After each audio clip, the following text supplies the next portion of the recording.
lien intrinsèque entre la recherche et l'enseignement. Il n'y a pas de recherche sans enseignement, sans un enseignement de qualité. Il n'y a pas d'enseignement sans la recherche. L'enseignement doit être nourri par la recherche. Donc, je me répète un petit peu, puisqu'on vient de me donner le micro. C'est la faculté des sciences humaines, la première, qui m'a stimulé, aidé à produire des ouvrages destinés aux étudiants et aux professionnels d'Haïti. Je trouvais à la faculté des sciences humaines un cadre propice, parce qu'à des moments donnés, il y a eu je dirais, une vie académique sérieuse, dynamique, par moments polémique, dans le vrai sens du terme. Et puisque nous sommes dans polémique, polémique, justement, une scène polémique académique est importante pour l'Université d'État d'Haïti. Je dis bien une scène polémique académique est importante pour l'Université d'État d'Haïti. C'est parce que l'homme de rentrer ici là, en 1999, l'homme commencé à parler de Bourdieu, de Habermas, de bon débat, qui pour Toussaint, qui contre Toussaint. Bon, mais ça te mettait étudier non dynamique tout. Et c'est ça qui a fait que moi-même, j'ai commencé à écrire. Puis je suis capable, sans m'abdier, ça va m'enseigner, me mettre au loin. Donc c'est la faculté des sciences humaines, les professeurs de la FACH et les étudiants de la FACH qui m'ont aidé, qui m'ont stimulé à écrire jusqu'à présent.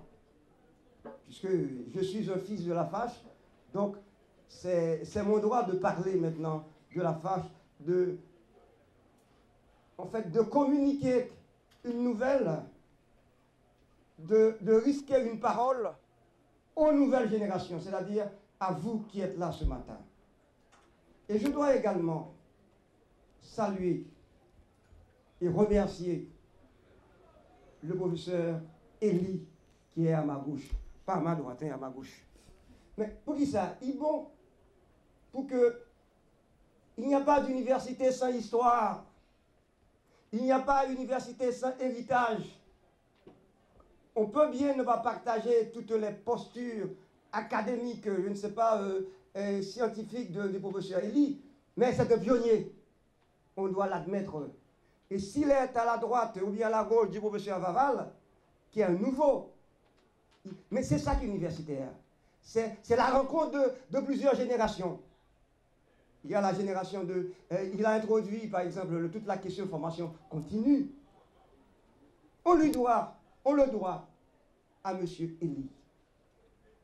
Donc, si Vaval, là, je dis, c'est parce qu'il a été alimenté, nourri à cette source, à cette sève académique, intellectuelle qu'il a reçue ici.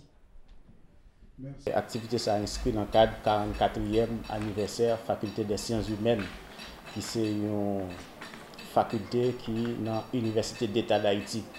Jean nous dit la faculté a été créée le 19 juin 1974. Si rapidement on a dit quelques éléments de contexte, pas oublier faculté d'ethnologie était là avant faculté des sciences humaines.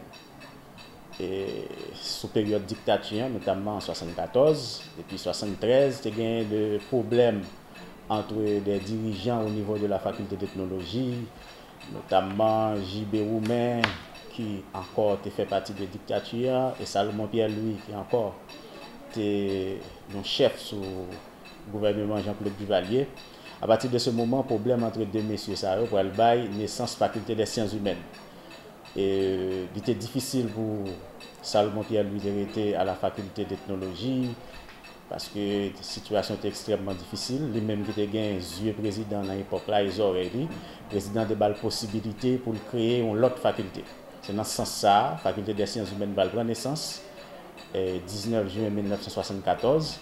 Depuis lors, la faculté a existé dans le pays, qui va faire service, notamment actuellement dans 4 domaines différents, il y a psychologie, travail social, communication sociale et sociologie.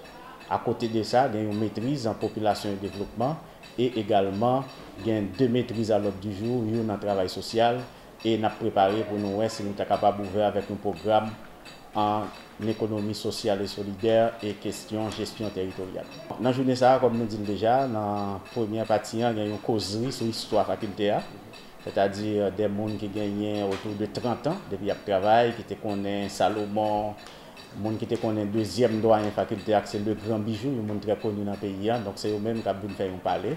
Comme il a fait là, sur qui gens s'atteignent, comment l'histoire a été faite, qui côté de passé dans la faculté des sciences humaines, qui côté de aujourd'hui, et qui espérer regarder tout, et dans le jour qui venir, qui direction pour nous prendre, pour nous toujours été une faculté qui a offert un service public d'enseignement.